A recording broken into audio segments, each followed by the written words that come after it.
The following is an AZPM original production. For AZPM, I'm Mark McLemore, and this is Arizona Spotlight.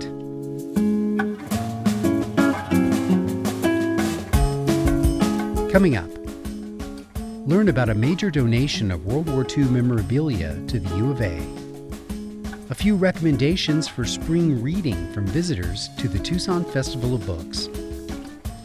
An ode to winter in the desert and the beauty that abounds on Agua Caliente Hill from new contributor Rebecca Doyle. And the premiere of a 10-minute drama written by Alejandro Canelos called Daughter Putting on Airs. Those stories are next on Arizona Spotlight. If you walk around the University of Arizona near the Memorial Student Union, you might notice that everywhere there are reminders of a World War II-era battleship that was named after the 48th state. And as Christopher Conover reports, the collection of memorabilia from that famous vessel is still growing. The ship's bell hangs in a tower on the mall. Anchor chains are part of a fountain near the bookstore. Replica dog tags blow gently in the wind in the middle of a traffic circle in front of the student union. And the outline of the battleship surrounds the mall along with the names of all of the USS Arizona sailors who were killed when Japan attacked Pearl Harbor. But what most people don't know about is the special collection in the university library. We do have a sizable chunk of the ship's superstructure that was recovered from the salvage yard.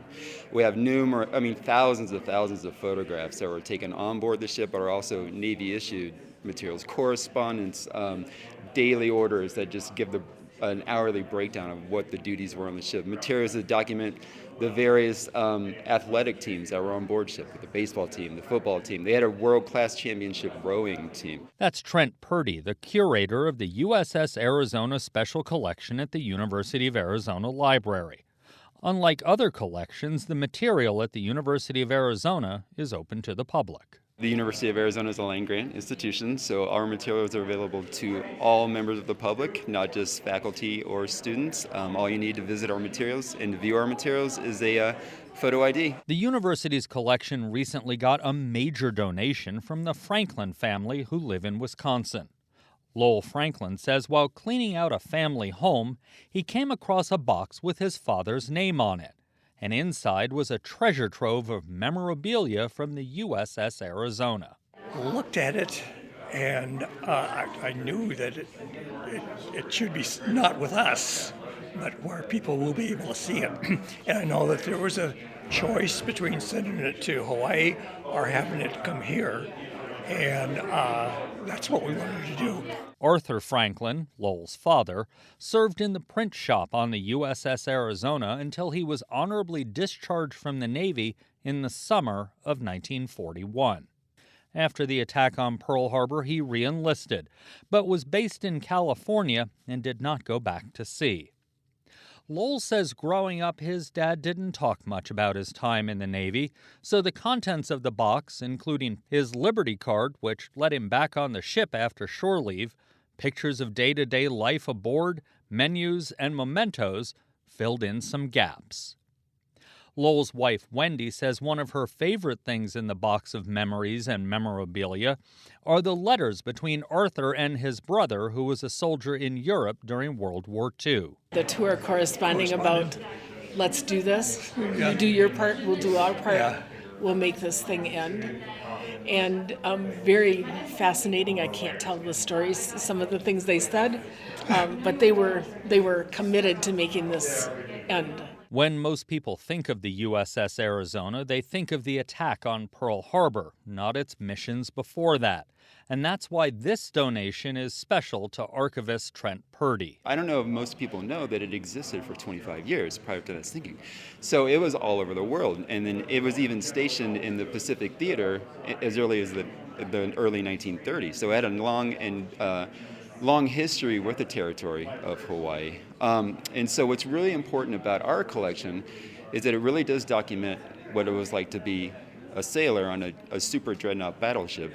In addition to being available for public viewing, the donation will also be digitally copied and added to the Special Collections online database of material from the USS Arizona.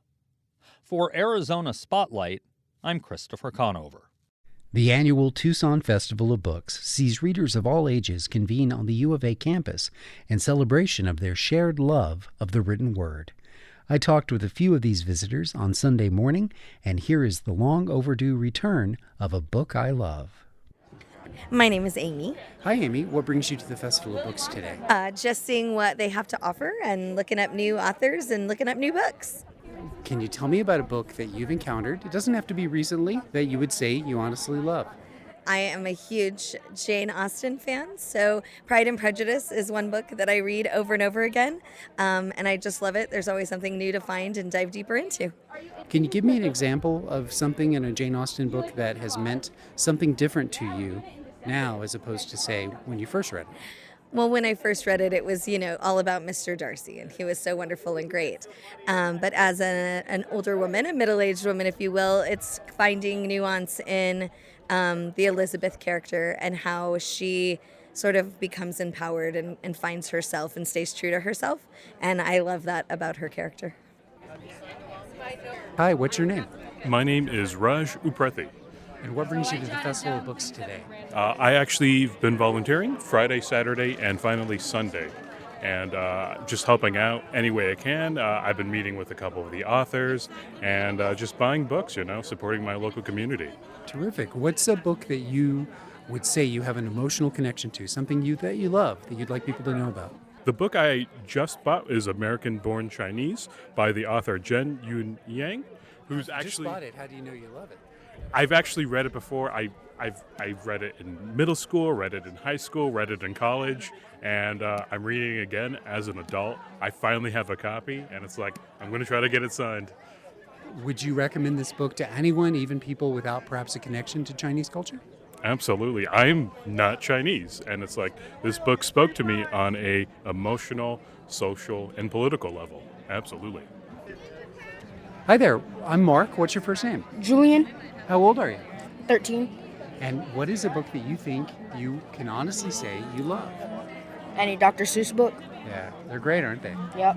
What appeals to you about Dr. Seuss? The rhyming? So what's a favorite title? Probably Green Eggs and Ham. And why would you pick that one? I don't know. It just always stood out to me. All right, well, thanks for your time. You're welcome. Thank you. What's Hi. your name? My name's Mercedes. Mercedes, what brings you out to the Festival of Books? I'm visiting Tucson and I know there's something going on. I wanted to check out the area and it's a beautiful day.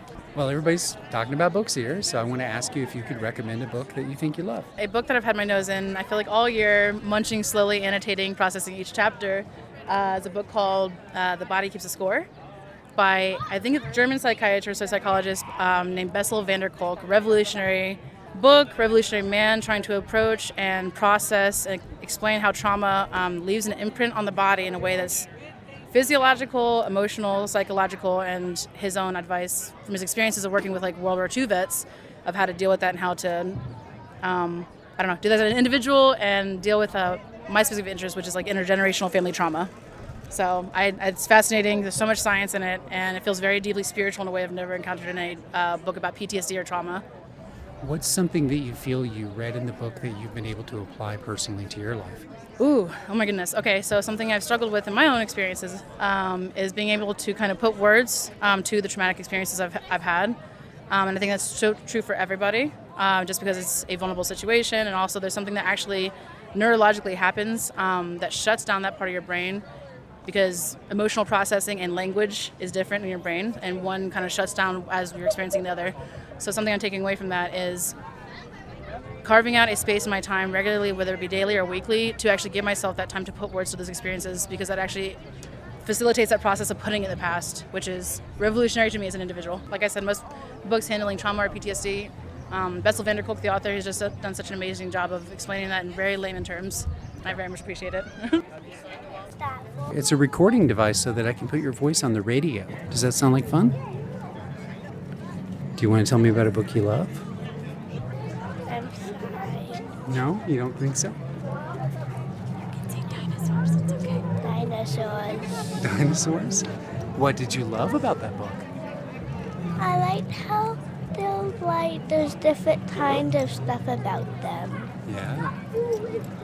What's your first name? Lynn, What grade are you in? first. Fourth grade? First grade. First grade. Yeah, people did image stuff. Yeah, well, that's cool. It may have been a while since the local weather has actually felt like winter, but according to the calendar, spring doesn't officially begin until next week. Our next piece is an ode to the joys of taking a winter's afternoon hike from author and listener Rebecca Doyle. Doyle originally hails from Rhode Island, but you wouldn't be able to tell that from her overflowing passion for Sonoran beauty and the flora and fauna that make a local hilltop their home. This is Rebecca Doyle, Agua Caliente Hill. A January Sunday is a perfect time for a hike up a desert hill. There is much to love about the desert in winter, and I especially appreciate the leisurely pace. There's no rush to get out early before it gets too hot, and the reward of a hike that stretches into the afternoon is the descent back to the trailhead in golden light.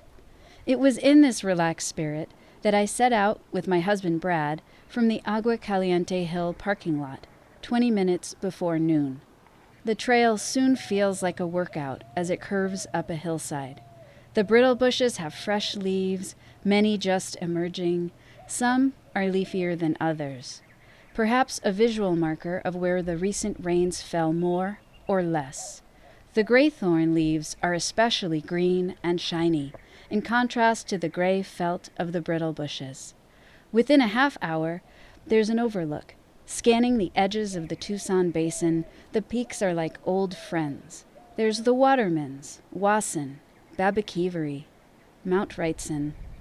Shindagger acaves soon populate the edges of the trail, a reliable indicator of 4,000 feet. Their rigid, pointed leaves at shin height provide strong incentive to stay on the trail in these desert grasslands that otherwise look so inviting to traverse. The ocotillos are leafless, their branches awaiting more rain. It has been a very dry fall and mostly dry winter, and it is easy to imagine the ocotillos holding out for a good soaking.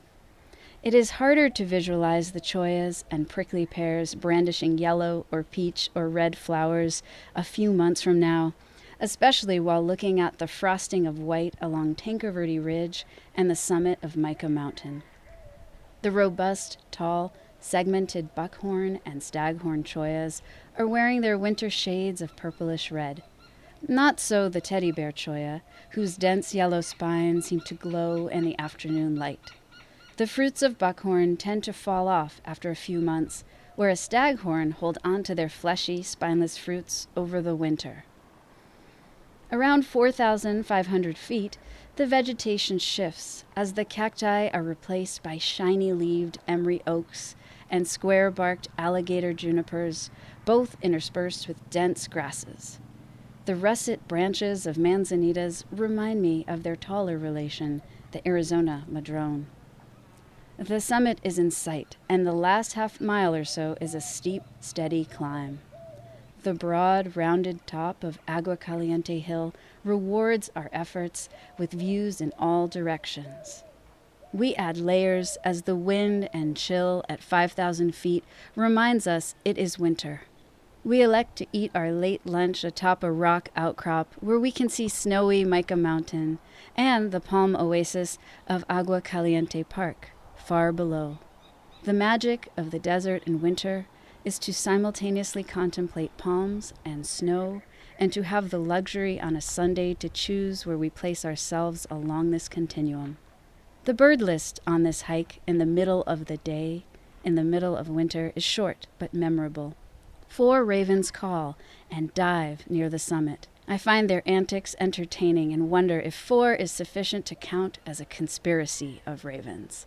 Years ago, on a paddling trip in British Columbia, we discussed the collective nouns of various animals and decided many would have made great names for 90s indie pop bands. A conspiracy of ravens, opening for a parliament of owls. As we descend, we cross a wash where canyon towhee and rufous-crowned sparrow intermingle. We pause to observe them. I find the Merlin app helpful with distinguishing calls, but am grateful for a proper view of each bird. I find recalling or mimicking sounds challenging, birds or pop music. So seeing a bird while it is vocalizing is especially helpful. I enjoy imagining shapes from saguaros much as others enjoy interpreting clouds. I take more time on the descent, savoring this afternoon light and taking photos of saguaros that I will use in class. As a physical therapist in preschools and elementary schools, I use images from outdoor explorations in my sessions. By the end of the week, we are doing yoga with the saguaros of Agua Caliente Hill.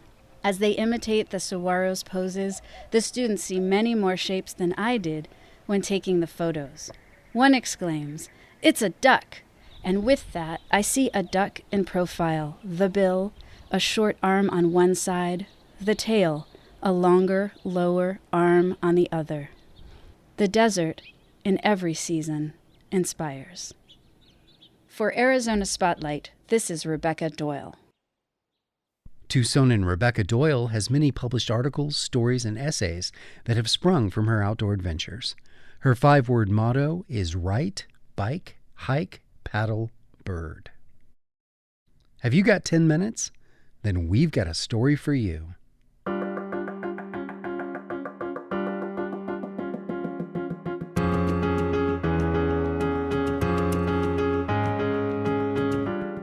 And now, a new episode of the radio play series, 10-Minute Dramas. Daughter Putting on Airs by Alejandro Canelos. Character list: Rodney and Florence, a married couple in their mid-50s, and Lenore, their 19-year-old daughter. Setting: the kitchen at home. Lenore is sitting at the kitchen table as her mother, Florence, washes the dishes from dinner. Dad's really being a jerk. Florence doesn't respond. Is it me, or is he going out of his way to antagonize me like extra? Florence doesn't turn around. He says the same about you. That's ridiculous. After 3 months, I expected him to be happy to see me and act like it, but no. He says the exact same thing about you. I don't know how you put up with him, honestly, especially now that I've gotten out of this stagnant culture. Florence turns around. I'm a part of what you're calling stagnant. Please remember that. Don't put it all on him. You are and you aren't. I'm realizing you're a victim. You've been nothing but loyal and faithful, and Look, he's not a bad person, deep down, and I know you wouldn't be with him if he were, but he's just so backward, in ways I never understood until I got out into the real world.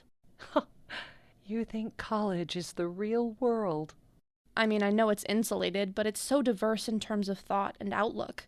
That's why I love it so much. I feel free for the first time in my life. Free to think the way I want. Florence wipes her hands on a towel. I'll finish these up later. She sits across the table from Lenore.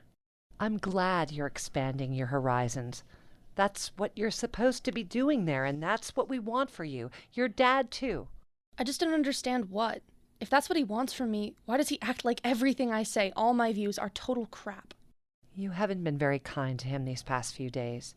Since you're asking. Mom, don't start with that, okay? I should be able to say what I think when I want without him putting me down. He puts you down, too, you know. You just don't realize it, or you're so used to it after all these years. Your father and I have our means of communication, and we have our disagreements, and it's not for you to judge. Well, fine. I'll try and keep it to myself, but let me just say for the record, he mistreats you. Now that's a big He mistreats you, and you don't feel it or even know it because you come from a different generation, and I understand. It's really not your fault. I don't know what to say. There's nothing to say. From the next room, opera music is heard. Oh, Jesus. See what I mean? He's doing this to bother me. Lenore is growing more agitated. He might as well ask me to leave. She shakes her head in disgust. And maybe I will. He loves his music. He knows how I feel about it. He can't use headphones or take a day off. This is his home. Our home. Why would you want him to change his routine when you come to visit? Just because you've got some new thing against classical music, you used to love it. First of all, I never loved it. I liked it. Sometimes, like a prisoner likes his daily helping. Oh, come on now, really? Lenore is near tears. Mom, seriously, this is torture. He's doing it on purpose. Can't you just go to your room and listen to your own music with headphones? Sure I can, and God knows I will. Now watch your language. Ugh. I think Now, don't take this the wrong way, but I think you're going through a phase, and God, kill me now. If you don't stop interrupting and using the Lord's name in vain, I'm going to end this conversation. Okay. Sorry, it's just really frustrating. Rodney enters. What are you guys talking about? Let me guess. Florence shoots him a look that says, "Not now." Lenore stares at the table. Just grabbing a beverage, then you can go back to dumping all over me. You see, Mom? This is what I'm talking about. Non-stop antagonizing. Rodney opens the refrigerator and takes out a can of beer. He heads back to the other room. Have fun. Would you mind turning the music down a little, please?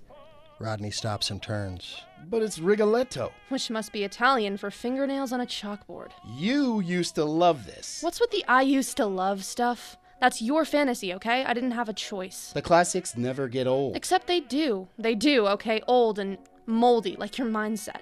The world has changed, but you won't change with it. I mean, I want us to get along. I do. I know you mean well. You've been a good dad, mostly. Thanks. After a pause, he turns to Florence. Are you moldy also? Or is it just me? He opens his beer. That's not going to help. Rodney holds up the beer. Are you talking about this? Or this? Turn it off, or I'm out of here. You know where the door is. Why don't you come back when you can behave yourself? Fine. Lenore storms off to her room. Florence frowns and shakes her head. You know what I think? I think if she wants to stay at that school she loves so much, she should pay her own way. That's what I think. I don't think... She's an ungrateful little brat. Rodney takes a sip of beer. I wish you two could get along while she's here. You don't think I'm serious, do you? He waits. Do you? No, I don't. Well, I am. He points at Florence. You tell her, all right? Since you're such good buddies. Tell her she can pay the bill for next semester. The invoice is right in the drawer. Matter of fact, I'll go get it. Rodney exits and returns seconds later with a piece of paper. Here it is. He slaps the invoice down on the table. Please tell our daughter that if she has a problem with it, she can come talk to me. He raises his eyebrows. But she better figure out an attitude adjustment if she hopes to change my mind. Lenore enters with a small overnight bag. I'm going to Sylvie's. I'll be back to get the rest of my stuff tomorrow. Take your time. You're going to need it to come up with the money to pay for your own education, since you're so enlightened. Lenore turns to her mother. This is what I'm talking about. She starts to cry. Everything is his way or no way. Florence doesn't respond. Her face looks pale. Rodney points at Lenore. You heard me. Rodney exits to the other room. Lenore sits at the table, dropping the bag at her feet. It's abuse. The way he threatens people. Lenore dries her eyes on her sleeve. Florence pulls her chair in closer. I wouldn't assume it's just a threat. Really? Don't push him, okay? He's liable to... When he's angry enough, he can go overboard. So, what you're telling me is he's gotten worse since I left. No, he hasn't. He's the same. You're the one who's changed. How can you... Are you seriously sticking up for him? Still? I'm telling you that you should pick your battles. Do you understand? If I were you, I'd go apologize to him. Apologize for what? You called us moldy. Both of us. I didn't call you moldy. I said your mindset was. Look, this isn't just about today. You've been critical of almost everything he's said or done since you got home. It's noticeable. It really is. Well, he's... The music turns off. Lenore lowers her voice. There's a hint of fear in her eyes. You really think I need to? If you don't want to jeopardize your standing with the university, yes. I think you should. Just swallow your pride and do it. Have you ever told him to swallow his pride? Florence doesn't respond. Please answer the question. That's none of your business. Lenore is shaking her head. This is total bull. He's not going to change, all right? And you know what else? Neither am I. Not at this age. At any age. You've both been the exact same way my whole life. There's something to be said for consistency. Maybe. I used to be like you. And so was he, believe it or not. I don't. Anyway, I suggest you go in there now. Do what you need to do. Is he still in there? I'm sure he is. Waiting for you. How does he know I won't just say, forget it, and go do something crazy? Because he knows how much you love school. That is really messed up. Don't you see that? Yes. Lenore is tearing up again. Do you really? I do. All right. Come here. Lenore goes over to her mother, leans down, and gives her a long hug. She exits with her head hanging low. Florence rises, smiling to herself, and goes back to doing the dishes. The end.